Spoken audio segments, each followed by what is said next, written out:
So here students, today we will move ahead in chapter number first of chemical reaction and equation. So here we are going to study today the topic chemical equation. So what do we call the chemical equation? So specifically chemical equation, it is a method for representing a chemical reaction. If we represent the chemical reaction, the substance involved in the chemical reaction, we write their symbols, we write their formulae, chemical formulae, then we call it a chemical equation. Okay, so I can write here the method of representing a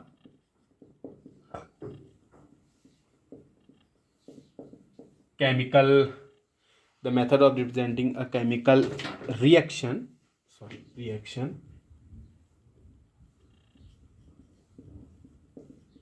the method of representing a chemical reaction with the help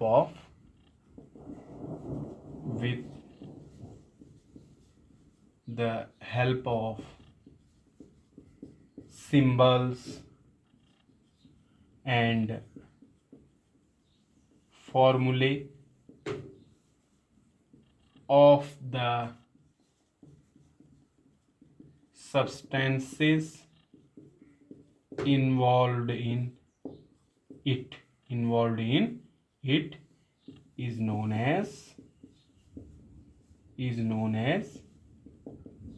chemical equation. So what is chemical equation? Suppose there is a chemical reaction.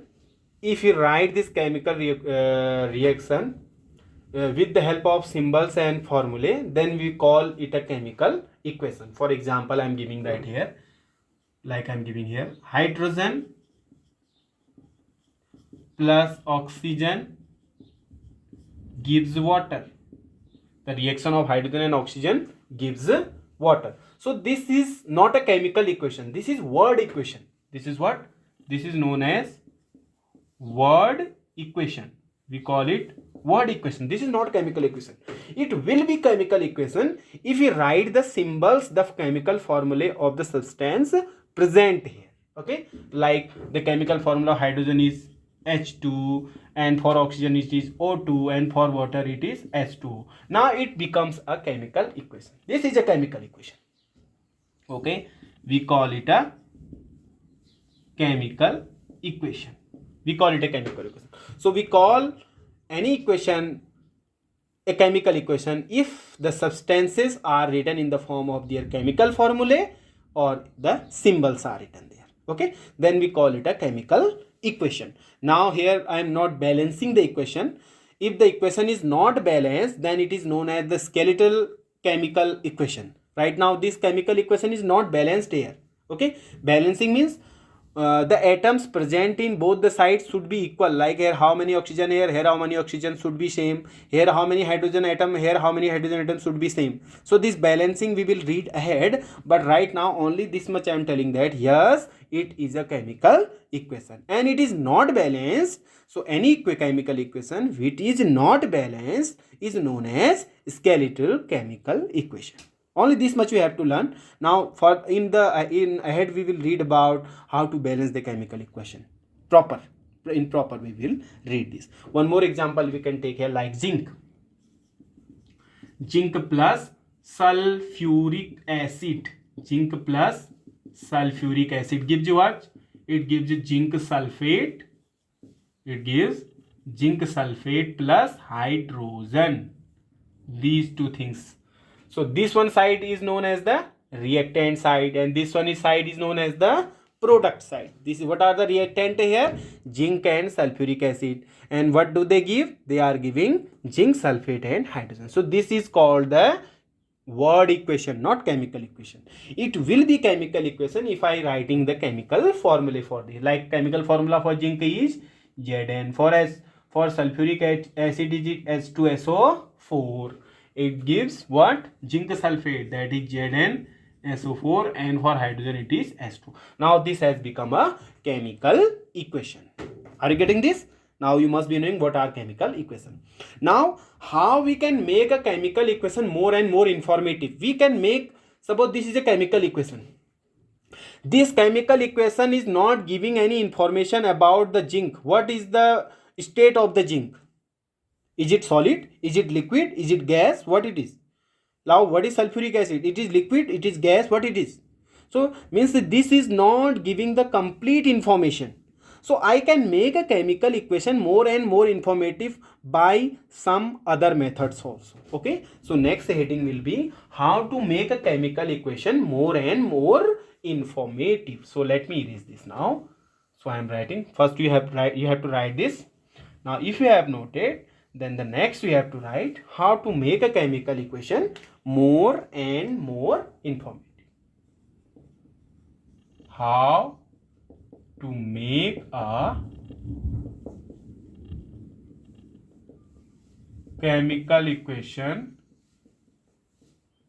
more and more informative. This is the next heading. So we can make the chemical equation more and more informative if you are writing the physical state of the substance that are involved there. Okay, so first one is by indicating physical state of the reactants. Okay, first one is by indicating the physical state of reactants. Okay, what are the physical state? Here is basically in the chemical reaction we will study 4 types of physical state. One is solid, one is liquid, one is gas, and one is aqueous. Aqueous means AQ. Aqueous means like where there is water present, some water is present there, so we will call this one state as aqueous state. Liquid you must be knowing, solid you must be knowing, gas you must be knowing. Aqueous state means where some water is present here. So these are the 4 states through which we will indicate the physical state of the reactants and the products. Okay, so second thing, by indicating the heat change, by indicating the heat change that is taking place in the chemical reaction. Next one is by indicating heat change in chemical reaction. Means how much heat is changing, what is the heat of the reactant side and what is the heat of the product side. So how much change in heat there. So if I indicate this change in heat also, so this will give more information about the chemical equation. Are you getting this? Yes. Whether the heat is decreasing, where the heat is increasing. Okay, so this will give some information regarding the chemical equation. Next thing, by indicating the next thing we can write there, by indicating the condition under which the reaction is taking place, means under which condition the reaction is taking place. This we can also write by indicating the condition under which